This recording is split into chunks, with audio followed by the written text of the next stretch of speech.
Partai PSI Lampung kian menjadi rebutan di kalangan kandidat bakal calon gubernur Lampung di Pilkada 2024. Sejauh ini, 3 kandidat yang digadang-gadang bakal maju di Pilgub Lampung 2024 berbondong-bondong serahkan berkas ke Partai PSI. Mulanya hadir Ketua DPD Partai Gerindra Lampung, Rahmat Mirjani Jausal, untuk menyerahkan berkas pendaftaran di PSI Lampung. Tak selang lama hadir pula Ketua DPD 1 Golkar Lampung yang juga petahana Gubernur Lampung Arinal Junaidi turut menyerahkan berkas ke PSI. Dan teranyar hadir Ketua DPW Nasdem Lampung Herman HN yang juga turut menyerahkan berkas pendaftaran di PSI Lampung. Dalam momentum itu, ketiga nama tersebut mengajak PSI berkolaborasi untuk bersama berjuang di Pilgub 2024. Meskipun tidak meraih satu kursi pun di Pileg 2024 kemarin, Ketua DPW PSI Lampung Aziz Ria Sertiza mengatakan akan berjuang bersama terhadap calon yang direkomendasi DPP PSI Pusat nantinya. Dia mengatakan siapapun yang direkom oleh Partai PSI, pihaknya akan berjuang bersama untuk memperjuangkan kandidat yang akan diusung.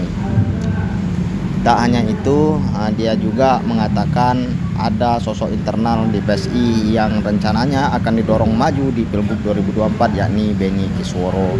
Untuk mengetahui lebih lengkap wawancara kita dengan Ketua DPW PSI Lampung, simak selengkapnya.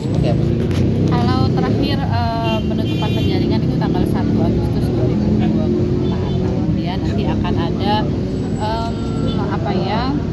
beberapa mekanisme yang dilakukan di DPW PSI Provinsi Lampung oleh teman-teman di Pilkada. Kemudian setelah itu nanti akan kita komunikasikan dengan DPP PSI. Nah, kalau rekom sendiri diturunkan oleh DPP PSI Provinsi Lampung, DPP PSI. Nah, pada akhirnya nanti karena tiga-tiganya ini adalah tokoh terbaik Provinsi Lampung gitu ya, baik Pak Rahmat Mirjani Jausal, Pak Arinal Junaidi, Pak Herman HN, tiga-tiganya adalah tokoh terbaik Provinsi Lampung, maka ini menjadi sebuah kebanggaan tersendiri, kebahagiaan tersendiri untuk PSI Provinsi Lampung didatangi oleh tiga-tiganya, begitu kan.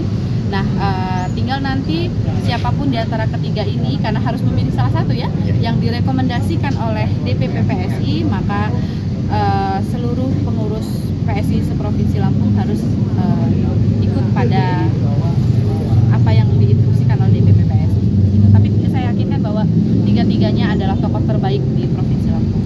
Oke, kalau atau kita mendirikan aspirasi di DPP supaya DPP nanti yang misalnya dengan DPP Lampung atau DPP Desa. Kalau kader-kader terbaik Provinsi Lampung tentu saja ada. Teman-teman juga sudah beberapa kali menanyakan seperti ada Pak Beni Kisworo, kemudian kemarin sempat ada